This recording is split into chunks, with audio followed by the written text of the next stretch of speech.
Hello, everyone. Okay, it has been an eventful few days, and I'm getting ready for a new one-to-one client who has joined me. I've got another one starting tomorrow, and I thought I would jump on and answer the last couple of questions from the November thread. Okay, so this question was in relation to hurting, injuring the pinky toe. So on the feet, the little toes. And when that one started to come right, then the left one started to sing out and try and send this person a message. So all of our fingers, all of our toes represent something deeper. And the hands and the feet and different areas of the feet also do as well. And way back, I did a podcast called Broken Fingers and Toes. And I think I might have spoken about each one there. So you can go and search that on the Art of Listening to Your Body podcast. However, let's dive into the pinky toes. So long story short, the pinky toes on both feet, your fifth little toe, is your social toe. Okay, so social toe on the masculine side, social toe on the feminine side. So when I think of a social toe, I think of how are your relationships in your life? How are your friendships in your life? And so we could be talking about our masculine relationships in the sense of gender, in terms of how are your relationships with males in your life, or other masculine energies, because some female-bodied women can be very masculine.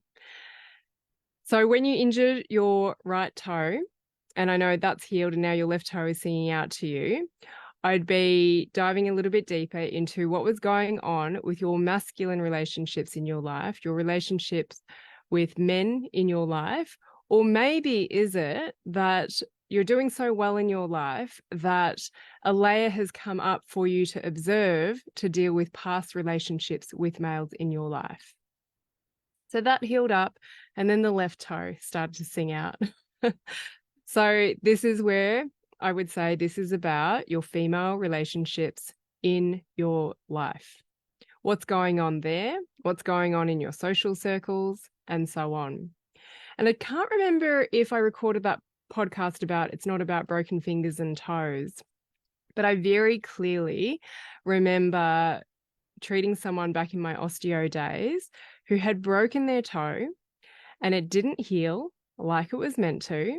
A little bit like my ankle story, if any of you have heard that. It took over a year. And then actually I just didn't bother because it wasn't actually giving me any issues. It wasn't showing healed on x-ray, but towards the end of the year, it was healing.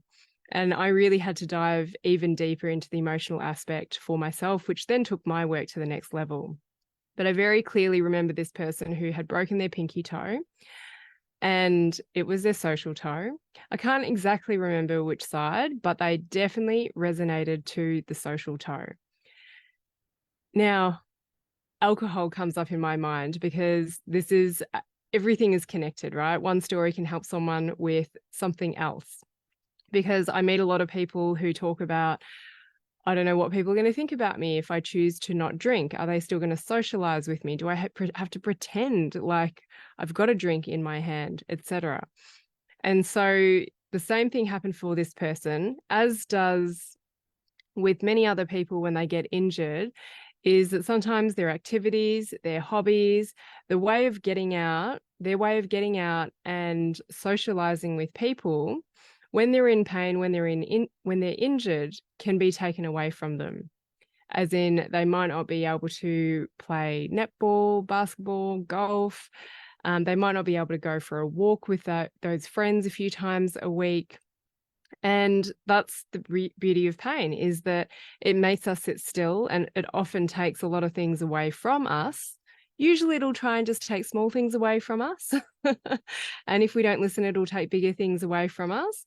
And that's where I find usually people do really well with the support and the emotional coaching. So many people will dive into, what can I do to fix it? What surgeon can I see?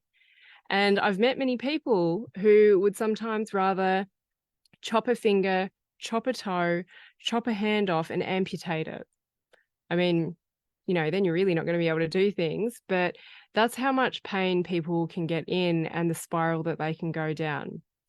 So for this person asking the question, thank you. Definitely look at this before it has to give you bigger and bigger messages, maybe a broken toe that doesn't heal.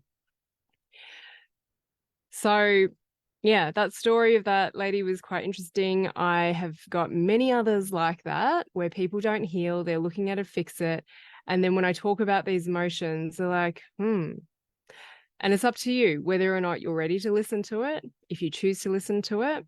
But if you start to get complications with, say, your pinky toe, because that's what the topic is today, then maybe you can come back to this and begin to listen to the messages that your body might be giving you.